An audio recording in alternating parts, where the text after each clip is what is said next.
एक महाशिवरात्र अशी आहे, जिथे भक्तीची परीक्षा झाली, श्रद्धेचा कटेलोट झाला आणि भगवान शिव स्वतः प्रकट झाले. भक्ती हृदयातनं केली जाते, केवळ विधी पाळणे आवश्यक नाही. शिव केवळ मंत्र आणि शुद्धतेने प्रसन्न होत नाही, तर ते भावनेची निर्मळता महत्वाची असते. एका घनदाट जंगलात लुबधक नावाचा एक गरीब शिकारी राहत होता.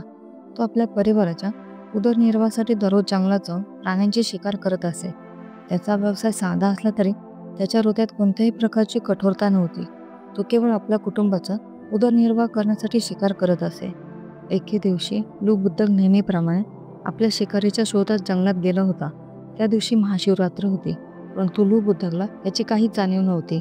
सायंकाळ झाली तरी त्याला कोणतीही शिकार मिळाली नाही. दिवसभर तो उपाशी होता आणि रात्रच होता त्याला काळजी वाटू लागली. रात्रीच्या अंधारात तो एका तलावाजवळ पोहोचला, जिथे मोठ्या प्रमाणात बेलाचे झाड होते आणि त्या झाडाखाली एक प्राचीन शिवलिंग स्थापित होते.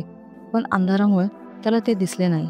जंगलात रात्री हिंसक प्राण्यांचा वावर वाढतो, यामुळे जीव वाचवण्यासाठी तो त्या बेलपत्राच्या झाडावर चढून बसला. भीती आणि थकल्यामुळे लुबधकला झोप येऊ लागली, पण तो झाडावरनं खाली पडण्याच्या भीतीने स्वतःला सतर्क ठेवू लागला. झोप येऊ नये म्हणून झाडाची पाने तोडून खाली टाकू लागला. बेलाचे झाड असल्यामुळे खाली पडणारे पाने थेट शिवलिंगावर पडत होती. रात्रभर तो असाच बेलपत्र टाकत राहिला आणि योगायोग असा झाला की तो हे 4 पहर करू शकला. पहाटेपर्यंत 4 पहर पूर्ण झाले.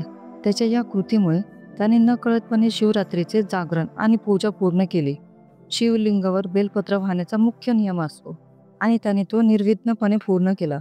जेव्हा पाठ झाली तेव्हा भगवान शंकर अत्यंत प्रसन्न झाले आणि ते लुबधकासमोर प्रकट झाले आणि प्रेमळ स्वरात म्हणाले, लुबधका, तू काल रात्रभर माझे स्मरण केलेस, उपास केलास. महादेवाच्या या कृपेने लुबधक अत्यंत आनंदित झाला. तो म्हणाला, भगवान, माझे जीवन अत्यंत साधे आहे. मी फक्त माझ्या कुटुंबासाठी जगतो. मी आपली विशेष पूजा कधीच केली नाही, तरी सुद्धा तुम्ही मला वरदान देत आहात. ही माझी खूप मोठी भाग्यरेषा आहे. लुबधकाने महादेवाला नतमस्तक होऊन नमस्कार केला. महादेव मंद स्मित करत म्हणाले, हे तर महाशिवरात्रीचे महत्व आहे. प्रिय भक्ता, जो भक्त आपल्या अज्ञानात सुद्धा माझी सेवा करतो, त्याला मी मुक्ती देतो. तू निश्चित भावाने जागरण केलेस, बेल अर्पण केलेस आणि अन्नाशिवाय राहिलास, हे सर्वच माझ्या भक्तीसाठी आवश्यक आहे. महादेवाच्या कृपेने लुबधक अत्यंत आनंदित झाला आणि तो म्हणाला, भगवान, माझे जीवन अत्यंत साधे आहे. मी फक्त माझ्या कुटुंबासाठी जगतो. मी आपली विशेष पूजा कधीच केली नाही, तरी सुद्धा तुम्ही मला वरदान देत आहात.